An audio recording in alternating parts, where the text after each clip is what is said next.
सीता हरण की कहानी आज मैं कुछ आपको एक अलग तरीके से दिखाने वाला हूं। दोस्तों, रामायण काल में यदि हम सबसे बड़ी घटना की बात करें तो बहुत ही भगवान राम और रावण के बीच का युद्ध। परंतु इस युद्ध के होने की वजह थी माता सीता का रावण द्वारा हरण करना। तो दोस्तों, आज इस लीला को मैं आपको एक स्टोरी टेलिंग की तरह आप लोगों को दिखाऊंगा। और इसका कारण है, जब मैं वीडियो बना रहा था तो एक टेक्निकल प्रॉब्लम हो गई थी, जिस कारण इस लीला के जिन जिन पात्रों ने भी परफॉर्म किया था उनकी आवाज रिकॉर्ड नहीं हो पाई। और मैं भी बहुत ज्यादा मायूस हुआ इस बात के लिए, लेकिन आप लोगों के लिए मैं इसे एक अलग तरीके से आप लोगों के सामने प्रेजेंट करूंगा। उम्मीद करता हूँ ये आपको पसंद आएगा। तो चलिए वीडियो शुरू करते हैं। पिछली लीला में हमने देखा बहन सुपर्णखा ने जब अपने भाई रावण को माता सीता के बारे में बताया तो माता सीता का वर्णन सुनकर रावण के मन में कुटिल विचार आ गए। साथ ही साथ वह राम और लक्ष्मण की वीरता से प्रभावित हुआ और वो समझ गया कि इन दोनों के समीप रहते हुए वह सीता का हरण नहीं कर पाएंगे। बहुत सुपर्णखा का अपमान का बदला लेने से ज्यादा सीता को पाने के लिए व्याकुल हो गया और मारीच द्वारा बनाया गया उनका षड्यंत्र कामयाब हो गया। राम और लक्ष्मण दोनों ही वाटिका से दूर हो चुके थे और सीता माँ अकेली वहां वाटिका में थी। जैसे ही रावण वहां वाटिका के बाहर पहुंचा तो उसने देखा कि वो उस वाटिका के अंदर प्रवेश नहीं कर पा रहा है। तो उसने एक षड्यंत्र रचा और सोचा, मैं एक जोगी सन्यासी का रूप धारण करता हूँ और भिक्षा लेने का प्रयत्न करता हूँ। मैं अंदर नहीं जा सकता हूँ, लेकिन सीता तो बाहर आ सकती है। तो यही सोचकर उस रावण ने अपना रूप एक जोगी सन्यासी में बदलकर वाटिका के बाहर चिल्लाने लगा, भिक्षाम देहि, भिक्षाम देहि, भिक्षाम देहि। तो यह सुनकर माता सीता बाहर आई और वो देखती है कि एक योगी सन्यासी उनके द्वार पर भिक्षा मांग रहा है। लेकिन लक्ष्मण के उस लक्ष्मण रेखा को पार करने का उन्होंने वादा किया था, मैं इसे पार नहीं करूंगी। तो वो उस रेखा के अंदर से ही भिक्षा देने लगी। तो यह देखकर रावण को लगा कि ऐसे में तो मैं इसका हरण नहीं कर पाऊंगा। तो वो एक और षड्यंत्र रचता है और यह सोचता है और एक ऐसा नाटक करना शुरू करता है और क्रोधित होने का नाटक शुरू करता है और वहां से जाने लगता है। कहता है कि इस वाटिका की रेखा से अगर तू बाहर आके मुझे भिक्षा नहीं दोगी तो मैं यहाँ से चला जाऊंगा, खाली हाथ चला जाऊंगा। तो माता सीता नर्म होके जैसे ही उस रेखा को पार करने लगती है तो रावण एकदम से अपने असली रूप यानी कि रावण रूप में आ जाता है और माता सीता को अपने साथ ले जाता है। और माँ सीता बहुत चिल्लाती है, बहुत रोती है और कराती हुई आवाज में, प्रभु प्रभु प्रभु कहाँ हो, यह कहते हुए वहां से रावण उन्हें ले जाता है। पर यहाँ पर भी माता सीता अपनी बुद्धिमानी का इस्तेमाल करते हुए अपने आभूषणों को रास्ते पे छोड़ती जाती है, जिससे कि राम प्रभु को उनके जाने का मार्ग पता चल सके कि वो कहाँ जा रही है। और जैसे ही रावण सीता को अपने साथ ले जा रहा होता है, बीच में उन्हें एक महापक्षी सामने आता है जिसका नाम होता है जटायु। तो वो जटायु भी माता सीता को देखते हुए उनकी बहुत रक्षा करने की कोशिश करता है, लेकिन वो बुजुर्ग था तो वो भी ज्यादा देर तक रावण को नहीं संभाल पाता है और जिस कारण वो रावण उस जटायु के पंख काट देता है और उस जटायु को वहां घायल छोड़ के माता सीता को वाटिका ले जाता है। वहां दूसरी तरफ जब राम लक्ष्मण को अपने पास देखते हैं तो वो राम से तब राम लक्ष्मण को कहते हैं कि भ्राता तुम यहाँ क्या कर रहे हो। तो लक्ष्मण कहते हैं कि माँ सीता ने मुझे आपके पास आपके प्राणों की रक्षा करने के लिए भेजा, क्योंकि आपकी कराने की आवाज सुनकर वह बहुत व्याकुल हो गई, वह बहुत चिंतित होने लगी और उन्होंने मुझे आदेश दिया कि जाओ और अपने भाई राम की रक्षा करो और उन्हें सही सलामत घर लेके आओ। तो मैं फिर समझ नहीं पाया मुझे किसका कर्तव्य पूरा करना चाहिए, ये किसका वादा पूरा करना चाहिए।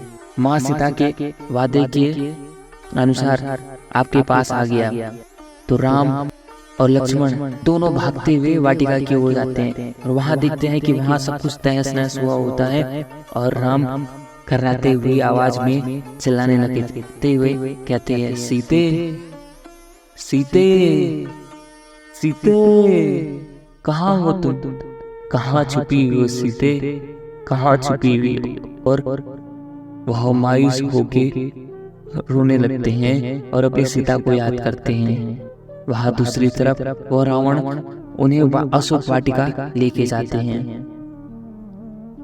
शीघ्र अग्र शीघ्र राम और लक्ष्मण माता सीता की खोज में निकल जाते हैं। वहां दूसरी तरफ राम लक्ष्मण को सबरी मिलती है और सबरी तो आप लोग जानते ही हैं, जिसके हर किसी को पता है कि वो जो बेर लेके आती थी वो बेर बहुत मीठे होते हैं। तो वो राम लक्ष्मण उस सबरी से पूछती है, क्या आपने सीता को यहाँ से जाते हुए देखा? तो सबरी कहती है, नहीं प्रभु, मैंने तो नहीं देखा है, लेकिन आप सुग्रीव जी से पूछिए, वो आपकी मदद जरूर करेंगे।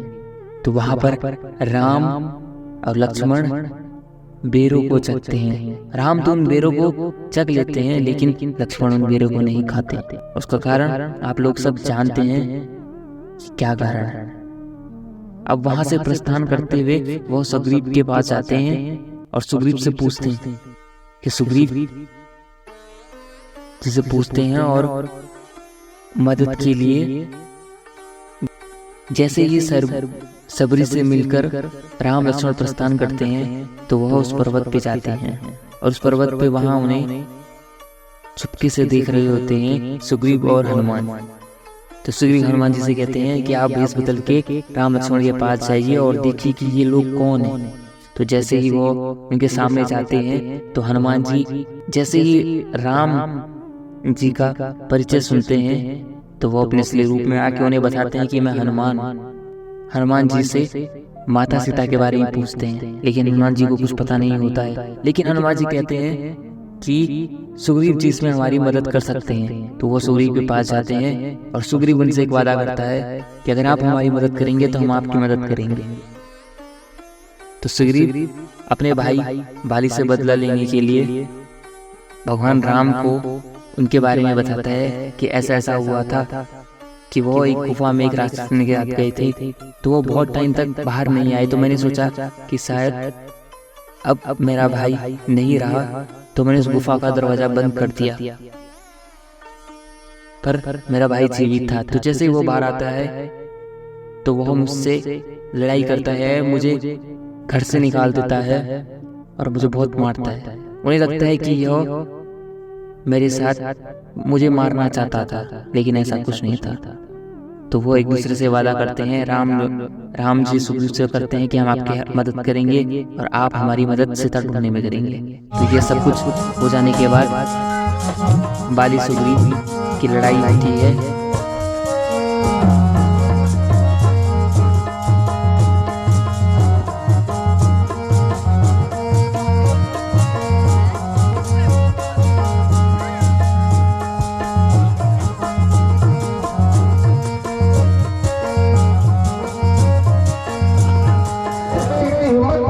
हिम्मत तो बहुत है, तभी तो यहाँ आया हूँ। अच्छा, एक बार तो बच गया तू, जब तूने मुझे बच किया था। क्या किया था? गुफा में जब तूने पत्थर लगा दिया था, उसी पत्थर से मैं तेरे को कुचल देता तो आज तू मेरे सामने खड़ा नहीं होता। बोलती बंद हो गई ना। बीवी तो मैंने तेरी हड़प ली, अब भी चला है तू। बीवी की बात मत कर, अन्यथा मैं कौन अब क्यों नहीं बोलता है? क्यों चला गया? कर गया क्या? नहीं नहीं। हाँ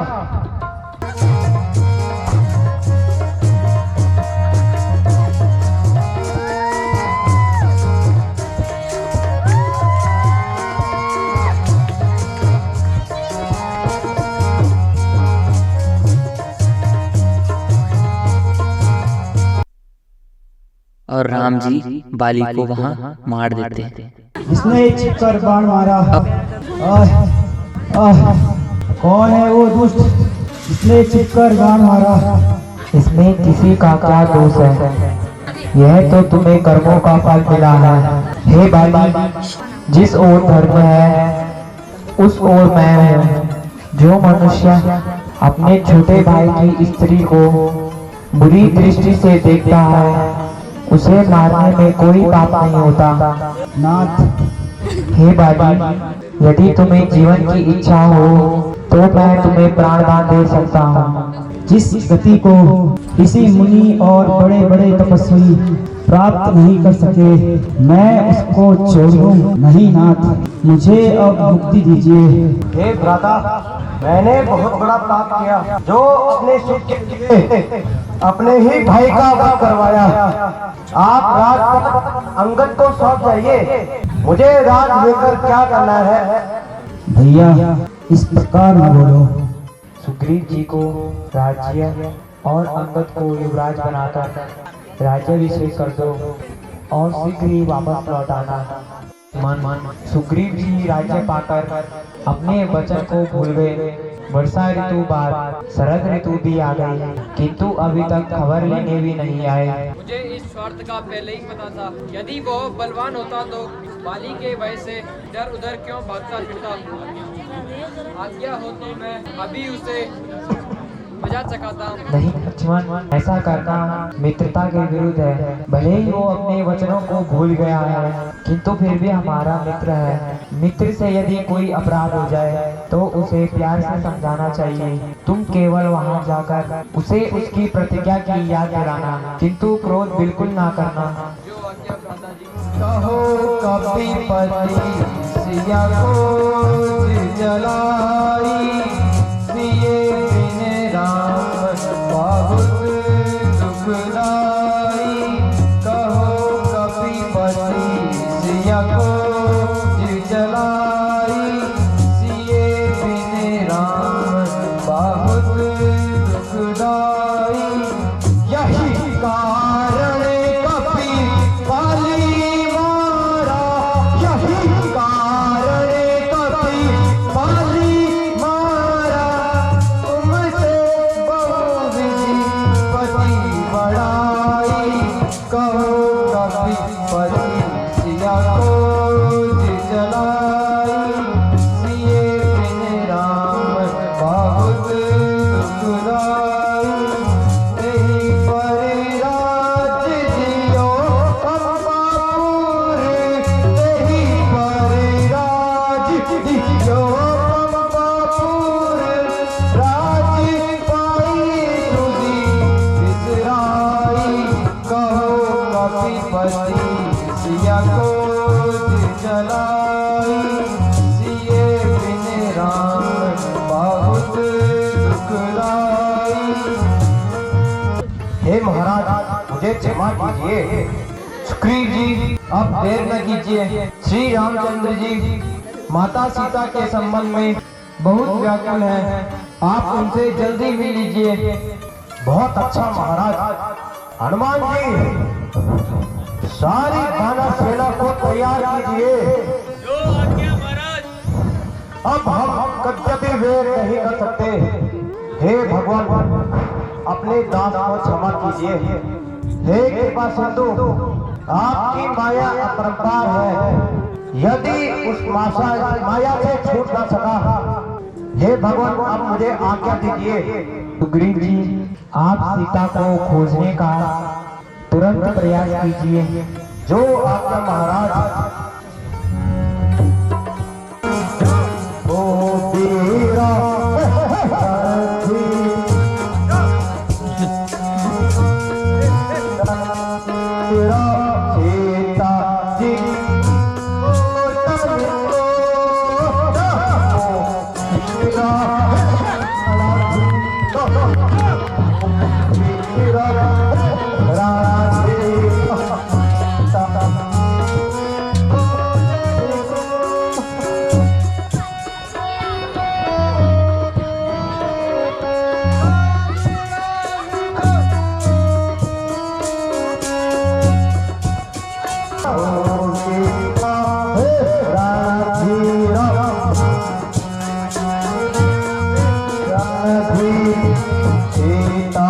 जिनकी खोजन को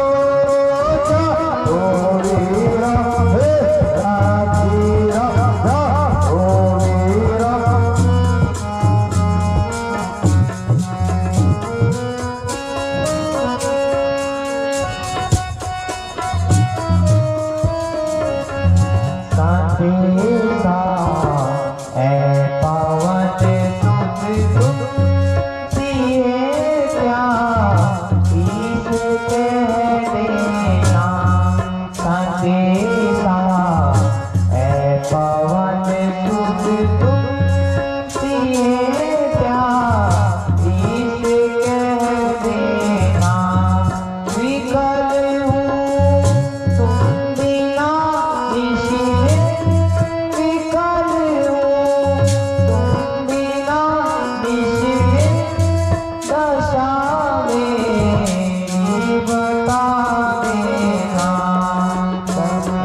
यह मेरी मुद्रिका सीता को दे दे। मुद्रिका को देखकर बहुत तुम पर अवश्य विश्वास कर लेगी।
अच्छा भगवान, मुझे आज्ञा दीजिए।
प्रतीक्षा करना।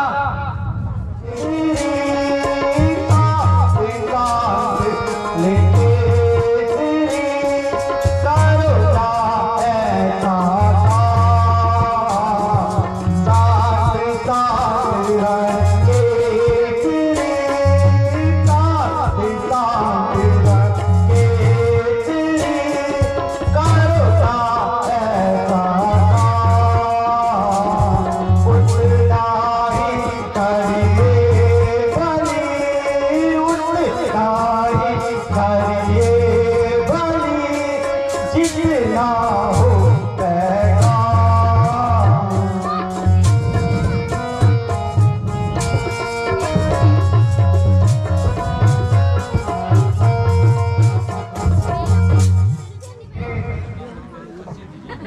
कृपा करके आप अपना परिचय दीजिए।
माता सीता समय अशोक वाटिका में कैद है, किंतु वहाँ राक्षसों का अधिक भय होने के कारण सावधानी से कार्य करना। आप चिंता ना कीजिए, प्रभु श्री रामचंद्र जी की कृपा से सारी विघ्नें बाधा दूर हो जाएंगी। अच्छा तो जाओ, ईश्वर आपकी रक्षा करें।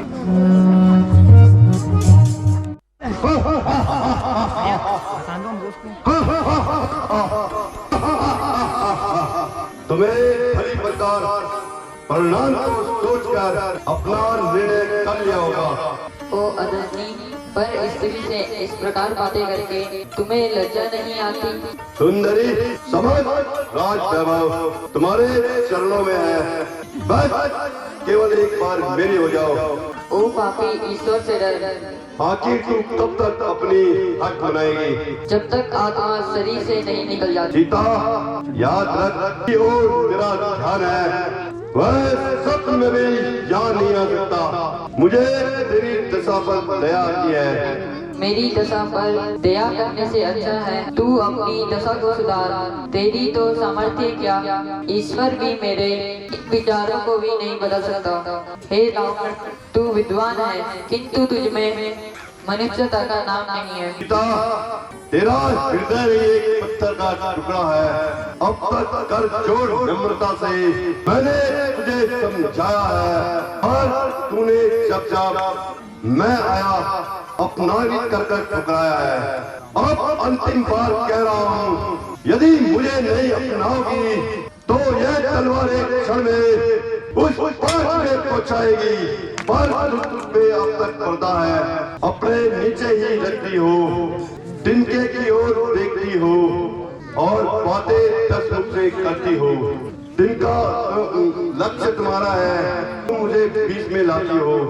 हे कातर, पायल, रदीचर, क्यों पशु बल पे पिंडे में फंसी ये तलवार दिखाता है? सीता, यद्यपि मैं तेरे कठोर से कठोर शब्दों को सुन रहा हूँ, फिर भी तेरी भलाई में कह रहा हूँ। निर्लज, यदि तू ही लज्जावान होता तो कितनी बातें से कर पानी में डूब मरता। ओ काल की अभिलाषा, जरा जवान को संभाल। ओ अत्याचारी, यदि सत्य है तो काटे मेरा सर। ना जाने तेरे हृदय से कौन बोल रहा है। मेरे हृदय से वही बोल रहा है जिसके जैसे तेरी तलवार बार बार उठकर ही गिर जाती है और तेरी यह वधित आत्मा डोल जाती है। अच्छा, मैं इसे 2 महीने का समय देता हूँ। यदि इस अवधि तक यह मेरा कहना मान लेगी तो ठीक, नहीं तो इसी तलवार से इसका सिर धड़ से अलग कर दूंगा। अरे पापी, 2 महीने के बाद भी मेरा यही उत्तर होगा, इसलिए तू अपनी इच्छा पूरी कर ले। त्रिजटा, मेरे कहने से तो बात बढ़ रही है, इसलिए तुम इसे समझाना। तुम्हें इसके बदले मुंह मांगा इनाम दिया जाएगा। महाराज, आप चिंता ना करें, मैं हर तरह से समझाने की कोशिश करूंगी। अच्छा, तो यह कार्य तुम्हारे हाथों सौंपता हूँ। रोज लंकेशपति की जय, रोज लंकेशपति की जय। हे भगवान, क्या इस संसार को तभी मुसीबतें मेरे लिए बनी है? क्या मेरा जन्म ही रोने के लिए हुआ है? प्राणनाथ, यद्यपि मैं कैद में हूँ, किंतु मुझे आशा थी कि आप शीघ्र ही छुड़ा लेंगे, किंतु यह आशा समाप्त हो गई। उस दुष्ट की तलवार का वार करने से पहले ही फांसी लगाकर अपने दुख का अंत कर दो। हे माता, धैर्य धरिए, इस प्रकार अनर्थ ना करो। आत्महत्या सबसे बड़ा पाप है।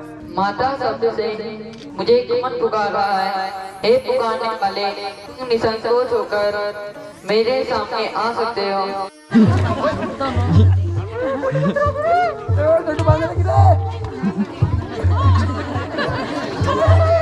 माता प्रणाम। विश्वास कीजिए माता जी, मैं आपका एक तुच्छ सेवक हूँ। मैं भगवान रामचंद्र जी की चरणों की सौगंध खाके कहता हूँ, यदि आपको मुझ पर विश्वास न हो, आते समय भगवान ने मुझे यह मुद्रिका दी थी, जिससे कि आपको मुझ पे विश्वास हो जाए। हाँ, आज इतने दिनों के बाद मुझे इस मुद्रिका के दर्शन हुए, जैसे स्वयं सूर्य कुल दीपक मेरे सामने हो। जलते हुए दुखी हृदय को शांति का सहारा मिला। बेटा, कहो तुम्हारे स्वामी लक्ष्मण सहित कुशल से तो है?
जी, प्रभु लक्ष्मण सहित कुशल पूर्वक हैं। केवल आपकी चिंता से कुछ दिनों से श्री रामचंद्र जी दुखी हैं। माता जी, आप धैर्य धारण करिए। प्रभु की कृपा से शीघ्र ही आपकी विपत्ति का अंत हो जाएगा। श्री रामचंद्र जी ने भी यही संदेश दिया है, कुछ दिनों के बाद शीघ्र तुमसे मिलूंगा। आप अपने दिल को दुखी न करना। बेटा, मैं तुम्हें इस अवस्था में क्या देख सकती हूँ। तुम्हें मेरा आशीर्वाद है कि तुम संसार में अगर अमर रहोगे। माता जी, मुझे बहुत भूख लगी है और इन सुंदर पेड़ों पर फलों को देखकर मन ललचा रहा है। क्या आज्ञा हो तो मैं फल खाकर अपनी भूख मिटा सकता हूँ? हाँ हाँ बेटा, मेरी ओर से तो आज्ञा है, किंतु यहाँ के रक्षक बहुत भयंकर हैं। माता जी, मुझे आपकी चरणों की कृपा से जरा भी डर नहीं। मैं तो बस आपकी आज्ञा चाहता हूँ।